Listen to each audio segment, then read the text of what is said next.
Today I'm going to talk about whether $5,000 is a good income to get by comfortably in Singapore. So far, I've done a few street interviews where I asked the million-dollar question. How much do you think is a comfortable salary to get by in Singapore? And I've noticed that a popular figure thrown out is around 5k. 5k monthly. 5,000. 5,000吧。 Now, Singapore is considered one of the most expensive cities in the world, so is $5,000 a month really enough to live comfortably? Let's find out. According to the Ministry of Manpower, the median gross monthly income of full-time employed residents in Singapore is $5,197, and this includes employer CPF contributions. Now, I'm guessing that when people talk about salaries in Singapore, they are referring to gross monthly income, that is to say, without employer's contribution. So I think it's better if we took that part away, and according to MOM, the median gross monthly income without employer's contribution is $4,550. So a gross monthly income of $5,000 is indeed above the median income, and if you're above the median figure, it means that you're doing better than half the population. Statistically speaking, $5,000 should be a comfortable income, since if you earn this amount, you are doing better than many people in Singapore, right? Well, comfortable is of course very subjective, so I'm going to drill down deeper into how far $5,000 can go in Singapore to see if this amount really can get us a comfortable lifestyle. Oh yeah, you want great deals and tips to stretch your dollar in Singapore? Check out my Telegram group for more content like that. There is a very popular budgeting rule that even CPF talks about every now and then, and it is called the 50-30-20 rule.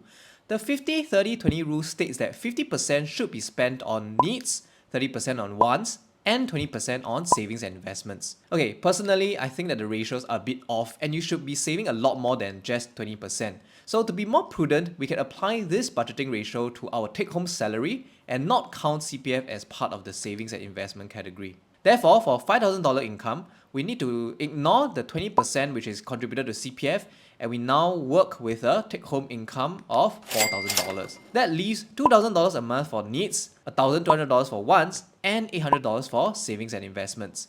I'm going to look at the needs of a single individual first. For needs, I'm talking about food for survival, and we're not talking about restaurant dining here, groceries, transportation, insurance, housing, and other bills. Now, I think that daily meals are actually quite affordable in Singapore. A proper meal can cost about $3 to $10 as long as we are going to a coffee shop or hawker center. Personally, I think it's quite miraculous how relatively low cost our meals are, considering that Singapore's cost of living is supposed to be very high.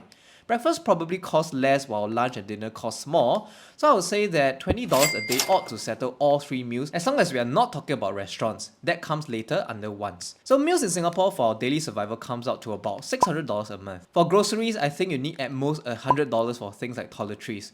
Those who prep their own meals at home will spend more on groceries, but at the same time, they should then spend less on food. So I think putting $700 for food and groceries is a good amount. For transportation, I think that $120 a month should be enough for 2 trips per day for public transportation via train or MRT. For insurance, I think $250 a month is more than enough if you pick the right kinds of policies and avoid products with bad value like whole life, long-term savings plans, or ILPs, and I've talked about these in previous videos, so check those out if you want more info. That leaves about $930 for housing. Now, housing is one of those things that really skew cost of living upwards a lot in Singapore, and personally, I feel that people should live with their parents until they are able to buy their own property. But of course, to be comfortable, I imagine there are many with a desire to move out, so the remaining $930 budget should be able to pay the rent for your own room in many parts of Singapore. For those who meet HDB's eligibility to buy, you could put your mortgage on CPF OA instead and free up more cash for your other expenses, or for your savings and investments. This video is brought to you by the POSB Everyday Card. From now to 15 July, enjoy an exclusive cashback offer of $388 cashback when you sign up for the POSB Everyday Card. Simply apply for the POSB Everyday Card using the promo code 388cash and spend at least $800 within 60 days from card approval. This promotion is only applicable to new DBS or POSB card members. What's more, there's no limit on the number of customers eligible for this promotion. Act now and don't miss this opportunity. The POSB Everyday Card offers up to 10% cash rebate on day-to-day expenses such as dining, groceries, and utilities. Plus, if you drive, you can even fuel up at SPC petrol stations to save up to 20.1% on fuel island-wide. Did you know that you can also enjoy discounts of up to 50% for family attractions such as Mandai Wildlife Reserve and 20% off single admission tickets at Kidstopia? Apply for the POSB Everyday Card today to earn rebates on your everyday needs and more. Terms and conditions apply. So I think it should be okay to fit the necessities within $2,000 a month as a single individual in Singapore. And now let's look at the wants. For once, we are talking about dining out, entertainment, hobbies, and travel. When we are talking about dining out, Starbucks, bubble tea, etc., I think we can look at a budget of $50 for a day in a weekend.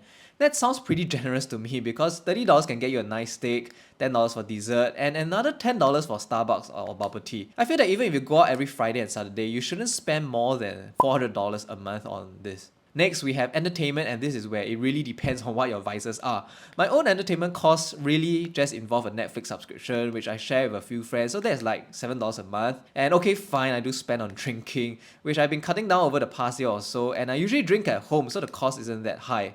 Is $300 enough for entertainment? I suspect that it is too low a figure for most, right? So leave a comment on what is a good entertainment budget to be comfortable in Singapore. But really, I think $300 is more than enough for me. Watching movies and hang out with friends actually don't cost that much, I feel. And that leaves $500 a month for hobbies and travel, which is $6,000 a year. I think it's not too bad a budget because you could spend $4,000 on a longer holiday or possibly 2 or 3 smaller trips a year. There will still be $2,000 left to change your phone, buy clothes, or whatever other hobby you're into. So that's $1,200 per month, and while I suspect that's pretty tight for some people, we are aiming for comfortable and not extravagant.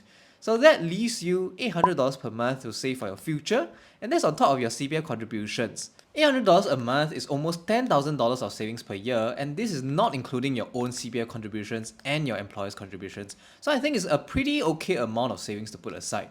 Of course, it also gives you some breathing space on unforeseen expenses and other things that I haven't listed.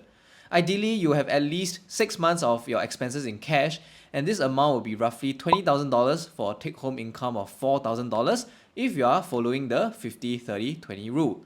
Thereafter, you can put all $800 per month towards investments, and if you're able to regularly put $9,600 a year towards investment, you can retire a millionaire in 35 years, assuming a 6% per annum investment return. When it comes to couples with kids, I think it can become more challenging, but if the spouse also earns $5,000, I think it's still an overall comfortable lifestyle. While kids are expensive, married couples have certain advantages that singles don't.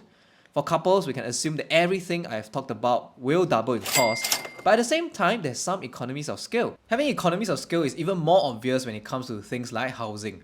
Buying a bigger apartment for a family costs significantly less than double compared to a single person buying an apartment for him or herself. On housing, the greatest advantage would be the married couple's access to HDBs, and both can reasonably expect to pay off their mortgage fully with their CPF for a comfortably sized unit. That leaves at least $1,800 per month for their kid, which I think should be a good amount to work with. But hey, what do I know? My kid only costs me $50 a month. Based on my conservative estimations, I think $5,000 per month is more than enough to pay off the bills, afford many creature comforts, and still put a significant amount of money aside in form of cash and CPF for retirement. Of course, being the country where cars are the most expensive in the world, having a car is out of the question, or at least very difficult for a monthly income of $5,000. But given that public transportation here is pretty great, I don't really think it's that big of an issue.